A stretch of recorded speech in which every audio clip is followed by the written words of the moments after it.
Jonathan, we can hear Mission Control there saying this has touched down. Let's have a little listen to that. Solar system. Unofficial touchdown time, 8:52 a.m. Mountain.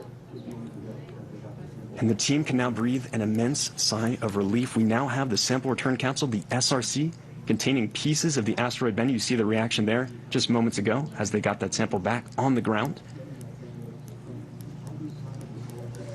Jonathan, I don't know if you heard that. Jonathan Amos, our science correspondent in Utah for us. We're seeing pictures on the screen of people cheering and clapping. We heard the official announcement there from Mission Control that the SRC, the sample return capsule, officially landed at 8:52 a.m. Mountain Daylight Time. And Jonathan, this is a long-running operation. There must be scientists who've been working on this for their entire careers.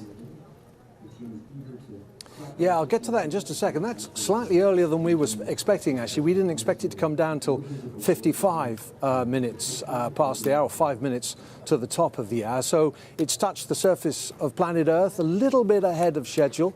But the important thing is that it looks in good shape. That parachute we saw seemed to be well open, and it gently floated down. It actually touched the surface of the ground probably at around about 10 miles an hour, something like that, about 17 or 18 kilometers an hour. So what's that? I think that's sprinting pace, isn't it? Yeah, to go to your question about how long some people have worked on this. Well, the mission was launched 7 years ago.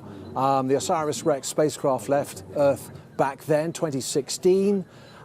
It would have taken them about 5-6 years, I guess, to build the spacecraft, to get all the systems ready. But then the scientists involved, would have been sort of devising the mission, planning the mission, for a good 10 years before that. I think speaking to the principal investigator, Dante Loretta, a couple of days ago, I think he's been working on it for nearly 20 years.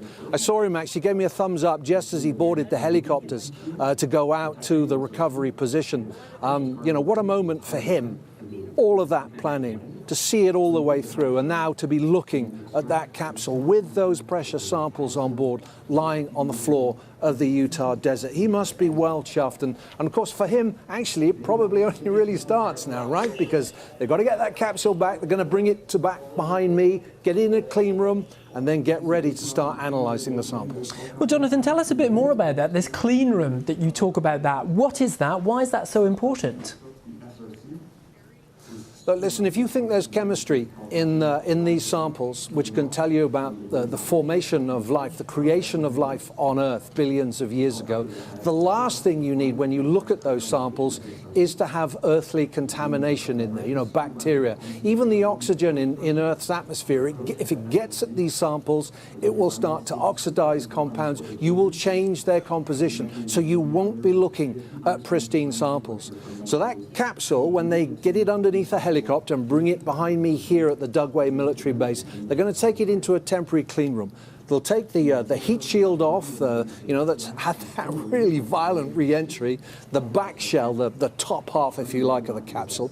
And within that, then, there will be an inner canister that is sealed, and the sample will be in there. And they want to get that canister in a box and purge it with nitrogen. Nitrogen won't react with anything. It'll stop the oxygen getting in, and that sealed box then will go to the Johnson Space Center. That's where NASA keeps all of its extraterrestrial materials. Those moon rocks that I was talking about, they're kept at the Johnson Space Center.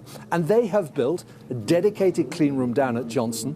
The canister will go in there, and it will be opened in the next couple of weeks. They'll unscrew all of the bolts and have a look to see how much sample that they have in there. They think they've got about 250 grams, which the director of planetary science at NASA explained to me was the weight of an adult hamster. I'm not sure how much a hamster weighs, but you get the picture. It sounds like not very much, right? 250 grams. The Apollo astronauts brought back 380 kilos from the surface of the moon. 250 grams. It's actually ample, more than enough to do the types of tests that they want to do on it. They will be looking almost at single atoms within these samples to learn about what the early solar system was like 4.5 billion years ago. But they need to do it in clean environment, clean surroundings. Sterility is everything here, otherwise you're going to bias your results.